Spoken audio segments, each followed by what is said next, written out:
चीन की हर हिमाकत का करारा जवाब। चतुर चीन को उसी की भाषा में भारत ने फिर सिखाया सबक।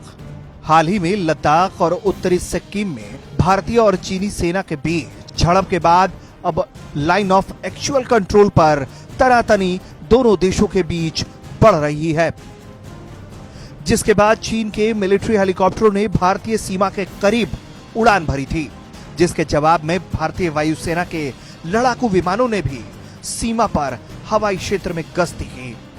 दोनों देशों की सेनाओं के बीच तनातनी की शुरुआत उसी दिन से हो गई थी जब उत्तरी सिक्किम में भारतीय और चीनी सैनिकों के बीच आमना सामना हुआ।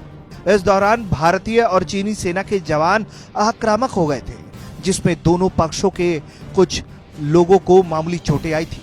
हालांकि बाद में स्थानीय स्तर पर बातचीत के बाद सैनिकों को हटा दिया गया था।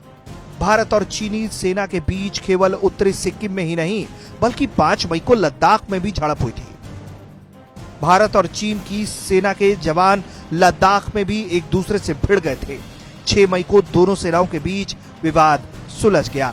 इसके बाद एलएसी पर चीनी सैन्य हेलीकॉप्टर को उड़ान भरते देखा गया, जिसके जवाब में भारतीय वायुसेना के लड़ाकू विमान भी सीमा पर आसमान में गरज रहे थे, जिसके बाद चीनी हेलीकॉप्टर वापस हो गए। चीन की इस हिमाकत को देखते हुए भारतीय वायुसेना अलर्ट मोड पर आ गई है और जल्दी से भारतीय वायुसेना ने लद्दाख बॉर्डर पर लड़ाकू विमानों की तैनाती भी कर दी है।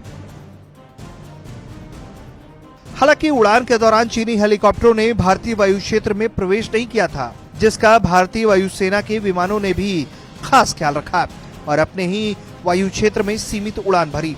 लेकिन ऐसे समय में जब पूरी दुनिया कोरोना जैसी महामारी से जूझ रही है, तब चीन की तरफ से की जा रही ये गुस्ताखियां दोनों देशों के बीच बड़े विवाद को जन्म दे सकती है। जहां भारत ये मानकर चल रहा है कि इस दौर में हर एक देश को मिलजुल कर कोरोना जैसी महामारी से लड़ना चाहिए, वहीं चीन सीमाओं पर विवाद पैदा करने की कोशिशों में जुटा है। ब्यूरो रिपोर्ट, भारत तक। पहले सिक्किम और लद्दाख सरहद पर चीनी सैनिकों की हिमाकत का भारतीय सैनिकों ने मुंहतोड़ जवाब दिया और अब उत्तरी लद्दाख में चीनी सेना के हेलीकॉप्टरों के जवाब में भारतीय वायुसेना के लड़ाकू विमानों ने उड़ान भरकर अपने इरादे साफ कर दिए। भारतीय सेनाओं ने साफ कर दिया है कि चीन अगर अपनी हद पार करेगा तो उसे हर मौके पर माकूल जवाब मिलेगा। कैमरामैन प्रदीप के साथ मंजित नेगी, दिल्ली।